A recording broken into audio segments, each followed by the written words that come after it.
Hello दोस्तों, welcome back to another video. आज आप लोगों को टाइटल और थंबनेल में देखने को मिला कि आरबीआई गया भाड़ में। जी हाँ दोस्तों, आज आप लोगों को कुछ ऐसा ही चीज़ें बताने वाला हूँ जो कि आप लोगों को जानना ज़रूरी है। आरबीआई यहाँ पर भाड़ में गया है, ऐसा मैं क्यों बोल रहा हूँ, यहाँ पर बोलने का रीज़न क्या है।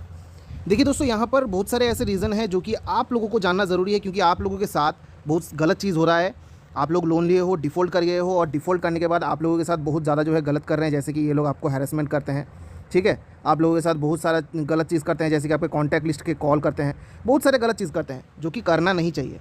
तो यहाँ पर आप लोगों को कुछ इंपॉर्टेंट इन्फॉर्मेशन शेयर करने वाला हूँ जो कि आप लोगों के साथ भी ऐसा कुछ हो सकता है इन फ्यूचर। इसलिए सबसे पहले आप लोगों को बता दे रहा हूँ, सभी को मैं रिक्वेस्ट कर रहा हूँ वीडियो पूरा एंड तक देखिए। और अगर आप लोग नए हो, अभी तक सब्सक्राइब बटन प्रेस नहीं किए हो, तो सभी से मैं रिक्वेस्ट कर रहा हूँ सब्सक्राइब बटन प्रेस करके बेल आइकन को जरूर प्रेस करें। इससे क्या होगा, जो भी लोन रिगार्डिंग इन्फॉर्मेशन आप लोगों के साथ शेयर करूँगा, इंस्टेंटली आपको नोटिफिकेशन में मिल जाएगा। देखिए दोस्तों, यहाँ पर आरबीआई गया भाड़ में, ऐसा मैं क्यों बोल रहा हूँ, इसका पीछे भी बहुत बड़ा रीज़न है। आप लोग जब सुनोगे ना, आप लोगों को भी लगेगा हाँ सच में ही ये जो है आरबीआई गया भाड़ में, ठीक है। इसके पीछे का रीज़न मैं आप लोगों को बता देता हूँ। देखिए यहाँ पर बोलने का रीज़न क्या है। आप लोग लोन लेते हो कोई भी लोन एप्लीकेशन से, जो कि आप लोगों को प्ले स्टोर पर मिलता है, ठीक है। आप लोगों को मैंने बता दिया, प्ले स्टोर पर मिलता है। अब ये प्ले स्टोर पर अगर मिलता है तो यहाँ पर आप लोगों ने लोन किस तरीके से लिया था, पैन कार्ड लिया था वो लोगों ने, ठीक है, आधार लिया था, और आप लोगों का सेल्फी था, आपका बैंक डिटेल्स था, और आपका सिविल था। सिविल जो है सबसे मेन था, सिविल आपका 750 था, तो ही आप लोगों को मिला, ठीक है। अब यहाँ पर आप लोगों ने सब कुछ दे दिया, आपका जो भी ओरिजिनल था, कोई भी आपने डुप्लीकेट नहीं डाला है, सब कुछ ओरिजिनल है, ओरिजिनल आपने डाला है, ठीक है। अब यहाँ पर आप लोगों को लोन मिल गया, चाहे आपका 5,000 का लोन हो, चाहे आपका 5 लाख का लोन हो, बस इसी तरीके से आप लोगों को लोन प्रोवाइड किया है। सभी जो लोन एप्लीकेशन से लोन मिला है आप लोगों को, ये सभी जो है ये पर्सनल लोन है, ठीक है, पर्सनल। अब ये जो भी कंपनी है आप लोगों के ऊपर बहुत सारे जो है गलत चीज़ करते हैं, जैसे कि आपके फ़ोन हैक करना, जो कि गलत है। आपका फ़ोन हैक करना, ठीक है, आपका फ़ोन हैक करना। फ़ोन हैक करने का मतलब क्या है, यहाँ पर आपका कॉन्टैक्ट डिटेल्स हैक कर रहे हैं, आपको खुद से ही पता चल जाएगा आपका फ़ोन हैक हो चुका है। आपका एसएमएस हैक होगा, ठीक है, आपका पर्सनल एसएमएस भी वो लोग रीड करेगा, जो कि एक क्राइम है। किसी का पर्सनल डेटा वो चुरा रहे हैं सबसे पहले, और बाद में वो लोग जो भी है वो रीड कर रहे हैं। कॉन्टैक्ट डिटेल्स हैक करके आपके कॉन्टैक्ट वालों को कॉल करना, ठीक है।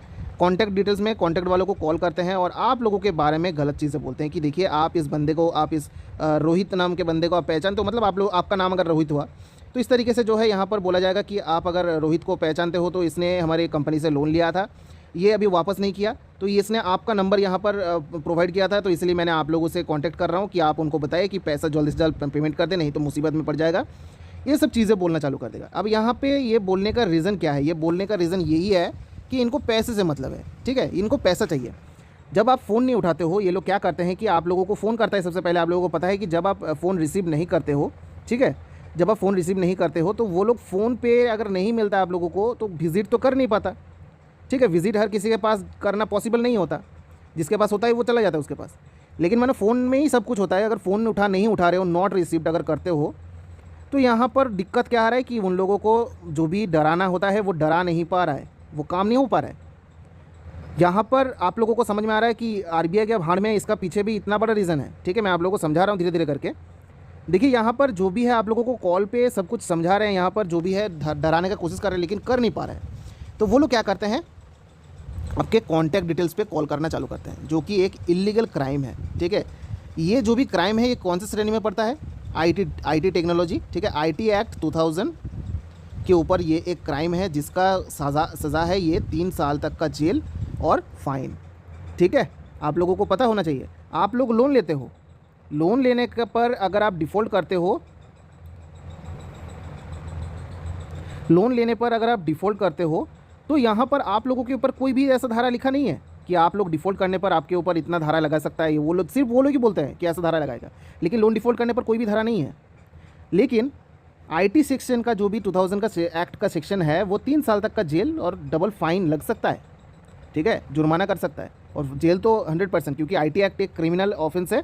ये आपका फ़ोन हैक कर रहे हैं, हैकर्स, आप लोगों ने सुना होगा हैकर्स वगैरह का जो भी है वो अरेस्ट हो जाते हैं, तो ये हैक ही कर रहे हैं आप लोगों का फ़ोन। अभी ये आरबीआई का गाइडलाइंस है, कुछ आप लोगों को पता होगा, ठीक है। आरबीआई का गाइडलाइंस ये है कि कोई भी लोन वाला लोन तो प्रोवाइड कर रहा है, लेकिन वो आपके कॉन्टैक्ट डिटेल्स पर कॉल नहीं कर सकता, ठीक है, नो कॉल्स। वो कॉल्स तो सिर्फ आप लोगों को कर सकता है। किसको कर सकता है? आपको, सिर्फ आपको कर सकता है। यहाँ पर रूल्स लिखा है। उसके बाद जो भी एजेंट आप लोगों को गाली गलौज करता है वो भी नहीं कर सकता, ठीक है। वो भी यहाँ पर जो भी है रेस्ट्रिक्शन है। वो सिर्फ पूछ सकता है कि आप पेमेंट क्यों नहीं कर रहे हो, रीज़न क्या है, बस उसका ड्यूटी यही है। लेकिन रिकवरी एजेंट्स को तो ऐसे पैसा नहीं देगा ना कंपनी तो ऐसे ही पैसा नहीं देगा। वहाँ पर बोलेगा कि हाँ आप पैसा क्यों नहीं दे रहे हो, बार बार पूछेगा और आप बोलोगे एक ही जवाब दोगे। वो लोग क्या करेगा, पैसा लेने के लिए, क्योंकि ये कंपनी जो भी लोन कंपनी है ना, वो रिकवरी एजेंट्स के पीछे पैसा खर्चा कर रहे हैं, उनको पैसा दे रहे हैं। अब वो पैसा अगर दे रहे हैं तो पैसा तो फ्री में तो कोई देता नहीं है, तो उनके पीछे अगर पैसा खर्चा कर रहे हैं तो उनको भी काम करना पड़ेगा। अब उनको काम कैसे करना होगा? इल्लीगल वे में, क्योंकि आरबीआई के पास बहुत बड़ा यहाँ पर रेस्ट्रिक्शन है जिसको फॉलो करेगा लोन कंपनी, तो यहाँ पर लोन कंपनी का पैसा जैसा है वैसा ही रहेगा, मतलब वापस नहीं मिलेगा उन लोगों को। इसीलिए यहाँ पर मैंने बोला कि आरबीआई गया भाड़ में, ठीक है। भाड़ में जाने का मतलब क्या है? चाहे एनबीएफसी हो, चाहे बैंक हो, चाहे रिकवरी एजेंट्स हो, कोई भी आरबीआई का रूल्स फॉलो नहीं करता है, ठीक है। आरबीआई का रूल्स फॉलो नहीं करता है। अब इससे यहाँ पर पता चल रहा है कि आरबीआई का कोई भी वैल्यू यहाँ पर नहीं है।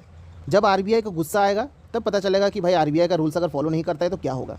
क्योंकि बीच बीच में आप लोगों को सुनने को मिलता है कि बहुत बड़ा अमाउंट जो है वहाँ पर उन लोगों के ऊपर लगा, झटका लगा। जैसे कि बहुत बड़ा कंपनी का नाम सामने आया था रिसेंटली, बजाज के नाम से करोड़ों रुपए का जो है यहाँ पर लगा था। येस बैंक के ऊपर लगा था, ठीक है। आईसीआईसीआई के बैंक जो है इसके ऊपर भी लगा था। तो ये लोग, मतलब ये पेनल्टी लग रहा है, ये करोड़ों के रुपए में पेनल्टी लगता है। पेनल्टी लगने का कारण क्या है? इसके पीछे का कारण यही है कि भाई इल्लीगल वे जो भी है, इल्लीगल वे में, ठीक है, यहाँ पर इल्लीगल वे में ये लोग काम कर रहे हैं। आरबीआई का कोई भी बात सुन नहीं रहा है। एजेंट्स, कंपनी सब कुछ मिल के बोरोवर्स को हैरेस कर रहे हैं। बोरोवर्स को कभी भी मतलब हैरेस नहीं कर सकते। यहाँ पर आरबीआई का स्ट्रिक्ट गाइडलाइंस है। कोई भी बैंक बोले, कोई भी एनबीएफसी बोले, कोई भी रिकवरी एजेंट्स बोले, बोरोवर्स के साथ कोई बदतमीजी नहीं कर सकता, हैरेसमेंट नहीं कर सकता, कुछ भी नहीं कर सकता। लेकिन यहाँ पर कौन क्या सुनता है? वो अपना मनमानी करते हैं, क्योंकि उनको पैसे से मतलब है। भाई पेनल्टी लगाएगा, उसी पैसे को देकर वो पेनल्टी भी वहाँ पर चुका देगा, क्योंकि उन लोगों को पता है एनबीएफसी बैंक्स जो भी है उन लोगों का सपोर्टिव है, ठीक है। ये जो भी आज के टाइम में है ये सब सपोर्ट कर रहे हैं आरबीआई को, फाइनेंशियल स्टेट्स को सपोर्ट कर रहे हैं। अब मानो इन लोगों को पता है कि भाई ये आरबीआई जो है इनको पेनल्टी से ज़्यादा कुछ कर नहीं सकता, ठीक है। ये बैंक्स को पता है, यहाँ पर इन लोगों को बड़ा जो बैंक्स है, आपने कभी सुना है कि एसबीआई का जो है लाइसेंस कैंसिल हो गया है, किसी ब्रांच का कैंसिल हुआ है? ऐसा कभी भी नहीं हुआ है। छोटा मोटा बैंक का नाम सामने आता है, ठीक है। तो बड़ा बैंक जो होता है ना, वो बहुत बड़ा स्ट्रांगली जो है इफेक्ट करता है हमारे फाइनेंशियल स्टेट्स को। तो यहाँ पर इन सभी जो भी एनबीएफसी बैंक्स है उनको पता चल गया है आरबीआई पेनल्टी से ज़्यादा कुछ नहीं करेगा। अभी पेनल्टी लगेगा तो वो करोड़ों में लगेगा। भाई ये 500 करोड़ अगर कमा रहा है, यहाँ पर अगर 2 करोड़ चला भी गया तो इनको क्या फ़र्क पड़ता है? भाई पेनल्टी लगा दूंगा, कोई दिक्कत नहीं, दे दूंगा उनको पैसा। बस इसीलिए जो है यहाँ पर आप लोगों का मुसीबत बढ़ता है और यहाँ पर आरबीआई गाइडलाइंस निकालता है, कोई फॉलो नहीं करता है। और आप लोगों को हैरेसमेंट जिस तरीके से हो रहा था 2019 से, जब से लोन चला हुआ 2024 चल रहा है, और आगे शायद 5-6 साल या फिर कितना साल चलेगा वो चलता ही जाएगा सेम इसी तरीके से। मैं बता रहा हूँ, गारंटी के साथ बता रहा हूँ। ऐसा शायद कोई भी आप लोगों को समझाएगा नहीं इतना डिटेल वाइज कि ऐसा क्यों होता है, कैसे होता है, ऐसा होने पर क्या करना है। ऐसा कोई भी यूट्यूबर हो बोलिए या फिर कोई भी बोलिए, इतना इंटरनल वे में आप लोगों को नहीं समझाएगा। लेकिन मैं आप लोगों को समझा रहा हूँ, ठीक है, ताकि आप लोगों के मन के अंदर जो भी डर है, कन्फ्यूजन है, वो दूर हो जाए। यहाँ पर आरबीआई का कोई भी वैल्यू नहीं है। वैल्यू है तो क्या है भाई, वो पेनल्टी लगाएगा। अब वो डरने के मारे नहीं कर रहा है, उन लोगों को पता है, उन लोगों को डर ही नहीं है आरबीआई के ऊपर, कोई डर ही नहीं है। आरबीआई जो है ये सब गाइडलाइंस निकाल रहे हैं, कोई डर नहीं है। बस ये एक दिखावा है, ठीक है, कि भाई ये जो भी है यहाँ पर डर रहे हैं। जैसे बोला जाता है ना, हाथी का दांत दिखाने का होता है, खाने का होता है। तो यहाँ पर दिखाने का कुछ और होता है और खाने का कुछ और होता है। सेम उसी तरीके से कामकाज यहाँ पर हो रहा है। तो आरबीआई का कोई भी यहाँ पर वैल्यू नहीं होता है। यहाँ पर जो भी एनबीएफसीज है, बैंक्स है, ये सभी आप लोगों को जीना हराम कर देगा, आप लोगों के साथ ऐसा ही करता जाएगा। लेकिन आप लोगों को मैं बोल रहा हूँ, अगर जिस तरीके से एनबीएफसी आरबीआई से नहीं डरता है, बोरोवर्स जो भी आप लोग हो, ठीक है, जो भी आप लोग बोरोवर्स जितने भी डिफ़ॉल्टर्स हो, मैं बोल रहा हूँ आप लोगों को, मेरा बात सुनने के बाद, ये एनबीएफसी से भी आप लोग डर हटा दो। अगर ये आरबीआई से नहीं डर रहा है तो आप लोग क्यों इनसे डर रहे हो? क्या कर लेगा ये? इनके ऊपर गाइडलाइंस है ना आरबीआई का, तो ये तो अकेला नहीं है, ये कुछ नहीं कर पाएगा। आप लोगों को भी यहाँ पर ये चीज़ का जो है समझना पड़ेगा।